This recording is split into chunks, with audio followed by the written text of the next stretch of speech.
Yo guys, MitchMxlli here. Welcome back to another video. In this video, we're going to be talking about the greatest game mode of all time, Zombies. In particular, Black Ops 6 Zombies. We're diving into the 3 problems that I have with the game that is coming out, and that have had the community buzzing for the past week with all the leaks and teasers that Treyarch has been giving us.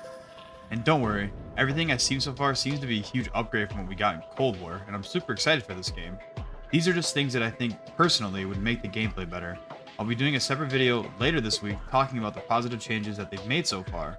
So, with all that being said, let us just get into what I got to say, man. First up, the return of the armor system instead of the classic shield system.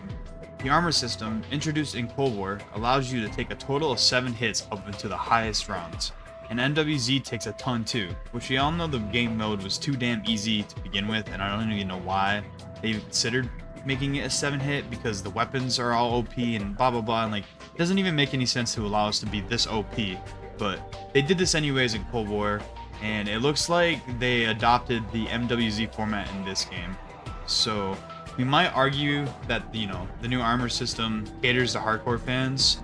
By that I mean you just don't run jug and you just run armor, so it makes it a little bit harder for players to play. But I mean, that being said, it pales in comparison to the shield system.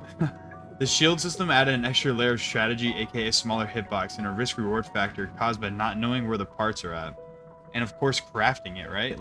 You would have to basically risk what you're doing mid-round to go and do this build or whatever and do all this stuff, rather than just walking up to a machine or whatever they're called. I don't even remember what they're exactly called. The armor machine, whatever you call it in Cold War or even MWZ, and walk up and buy plates. Instead, you would have to craft it, and then when it breaks, you'd have to be able to make your way back to that same table and go get it wherever you built it at, rather than in Cold War, there's multiple places you can buy armor, and same with MWZ. I think that having a smaller hitbox and also just building the shield by finding the 3 parts is just sorely missed in these new games. The shield also just gave players more stuff to do, within the map. You have to know the map more to play the map, and I feel like it just helped players learn the map a little bit better because you have to find the parts. But anyways, I mean, if you didn't do any of this stuff, you would just die without a shield. So I mean, it's really important to know the map and to know how to get shield and stuff. So with that being said, let's move on to the next thing, which is the lack of animations in Black Ops 6. It's a minute difference that really makes the mode feel different than past installments. Whether you're pack-a-punching, upgrading your weapon rarity, or crafting out a bench, the absence of animations take away from the immersion and challenge of the game. The risk-reward factor that made these old games so engaging is missing in Black Ops 6. I mean, literally, how many times you guys been playing Town or any map, for example, Area 51, where you went to go pack-a-punch and you throw your gun in, but that's the only gun that you really have that's viable? So worst case scenario, you might have to run away from pack-a-punch and not take that gun. I mean, I'm not saying that happens all the time. We're all pretty good to get back to pack-a-punch. But what I mean though is the risk reward factor is still there, and it's just taken away if we just instantly are able to put our gun in a machine and just upgrade it right away. I think it would be really cool to have the crafting bench and the weapon rarity bench have their own separate animations. For the weapons bench, you put your weapon in there and it does this little laser animation, or for when you're crafting your armor, you gotta use a hammer or something like that. It doesn't necessarily have to be the whole cracking your knuckles sort of situation, but just adding the risk reward factor of doing something in the game while you're doing it makes a lot more sense than it just being an instant okay, now you have it. It doesn't make any sense really, because I just feel like it needs to be a little bit more realistic in that sense, you know what I mean? And really, I think this is something the community as a whole could get changed. I mean, we saw leaks of the knuckle cracking animation returning in the game, but it seems like here from this clip that they walk up to the pack-a-punch and it's just instant pack-a-punches, which is a lot different than what we saw from the leaks. So I mean, I'm just saying, I think the community itself could potentially push for this animation to come back into the game for pack-a-punch, and maybe even potentially get animations onto the other benches as well. And I really feel like feedback from us is going to be important to these guys this year, because they want to be able to make this mode the best zombies mode they've ever made. I mean, we've heard Kevin Drew say this is going to be the best zombies mode ever. So I feel like feedback itself is going to be really big on this game, because we're going to be able to shape it the way that we think is going to be able to make it a little bit harder or a little bit easier, depending on what the gameplay itself is like. It looks like it's going to be easier, so it looks like we're going to have to try to push for a little bit harder mode. But that's okay, because we're the zombies community, and together we can pretty much do anything. I mean, I know we've kind of been in the dark for the last couple of years, but it really seems like Call of Duty is trying to make a big return to zombies in a way that's gonna blow all of our minds. So I think pushing for a lot of things community-wise is gonna be huge for us. So we should all try to band together when it comes to these situations. Maybe I'm just doing a call to arms on what I think should be in the game, and maybe I'm just crazy, but I just think that the return of these animations is huge for the gameplay, so it doesn't seem like you're just, instantly getting it. I mean, we have animations on perks still. Like, why don't we have animations on Pack-a-Punch or the weapons bench or the armor bench? It just doesn't make sense to me. But at the end of the day, zombies would just be better having the risk reward factor back into the game. I mean, it's got removed in Cold War and NWZ, and I just think the return of that would be huge for the gameplay element because, I mean, we've had it since the beginning, and I know there's the argument saying we'll just move on, it's a new game, but come on, guys. If it's not broke, don't fix it. I mean, the next video I talk about Black Ops 6 is going to be the positives, and it's going to go over a lot of the features they've brought back from the old games. So, with that being said, let's move on to the next thing, which is the auto zombie training feature that they're adding into the accessibility thing, which is all part of like the auto movement stuff that they've implemented into the game, which is cool because it's going to help a lot of players who have, disabilities or struggle just to play the game in general. They're going to be able to play the game a lot easier, and that will just make the experience for them overall a lot better.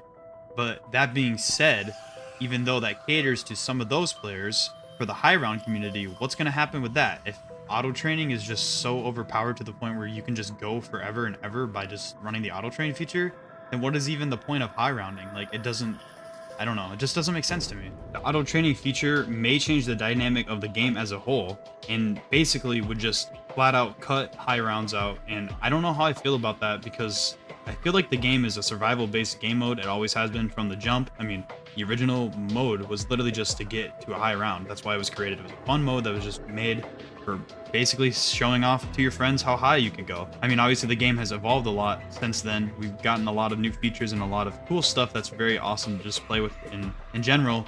Treyarch is cooked, man. They've been awesome to us and done a lot of good things for us. That being said, though, if this is just gonna be so overpowered to the point where we remove high rounds, it's gonna turn a lot of the fan base away because a lot of the fan base, regardless if you're an Easter egg player or not, still want to flex on their friends about their high rounds. And we knew we couldn't really do that with Cold War because Cold War was pretty much a joke in regards to the difficulty of the game. So really hoping this game turns the difficulty around, but it sounds like the auto training feature is just gonna make the game, which already looks kind of easy, even easier. So in conclusion, the armor system, the lack of animations, and the auto zombie training feature are three minute problems. I mean, I think the game itself, everything, the Easter egg, the way we got Apothekids back, I mean, perk system returning, it looks like we got a revamped point system, it all looks good. The map looks amazing, and obviously even like the Leaks of Liberty Falls and what's coming up to that with COD Next is going to be just as exciting. But I really think that there's a lot of things in this game that look really easy or comparatively easy to Cold War that we need to focus on as a community to fix. I mean, I just want this to be the best experience for everybody, regardless if it's for new players or catering to the old players. And I think even the new players, when they're playing Cold War, that enjoy that game. I mean, I enjoyed it as well. But I think those players enjoyed that game because of the fact that it felt like an arcade, which is fine. But they also all knew that the original mode and the reason why people fell in love with this whole game mode as a whole is because of the difficulty of the game itself. I mean, even talking to players who started on Cold War and Vanguard, which is kind of L if you start on Vanguard, but anyways, everybody that I've talked to has all said that the reason why the old modes work a lot better, even if they're starting on these new games, was because it was harder. And the reason why it was so much more fun is because it was harder. And I just want the difficulty to be scaled back up again. I know you can just say, don't buy Jug, it's not a crutch perk, blah, blah, blah. But like, man, if the game is insinuating for me to buy it, by that I mean is putting it in the game, saying it's there and you should buy it, then why wouldn't I go and buy it? I mean, I just feel like they should have a better way of dealing with, the hardcore community rather than just catering to the easy community. I mean, some of it looks like it's going to be harder. I mean, the zombies seem like they don't take as much damage. With that being said, I mean, it still looks like it's going to be pretty easy if we get our hands on the wonder weapon. Still looks like all the traps are going to be just as OP. I mean, which is cool that traps are going to be back because that's awesome. But, I mean, in conclusion, I want to know what you guys think about what's, like, the negatives of this game. I mean, I'm not trying to be a negative Nancy and bring it down. I really think this game is going to be awesome, but I think the community as a whole still needs to give some criticism on what's going into the game, because we have always been the reason why the game has kept going. And, I mean, look at how our community rolls, dude. Like, even through all these bad games that we've had as of late, we're still here to come back and play Black Ops 6 because we know that Treyarch wants to do us right. They want to do us right because they know that we've been done dirty in the past couple of years, and it's not fair to us. So, with that being said, yeah, if you guys got something you want to add about some of the negatives of the game, just leave a comment down below. I really think the whole augments and the MWZ, like bringing in that whole format, is actually a pretty good idea for round base because it makes sense to be using in round base. And again, like the augments and all that almost feels like more of a BO4 style rather than even feeling like Cold War or MWZ. Remember, these features are subject to change as we approach the launch of Black Ops 6. And to be honest with you, we might even get a Zombies beta to test these mechanics. So as a whole, I think we are going to be able to get feedback on that. But if you guys want to stay tuned on more updates for Black Ops 6 and just the world of Call of Duty in general, make sure you guys hit that sub button down below. Leave a like on this video so people can kind of see some of the things that I'm critiquing, and maybe they can get their own opinion and formulate in the comments down below. And yeah, with that being said, I'll catch you guys in the next video. Peace out, guys.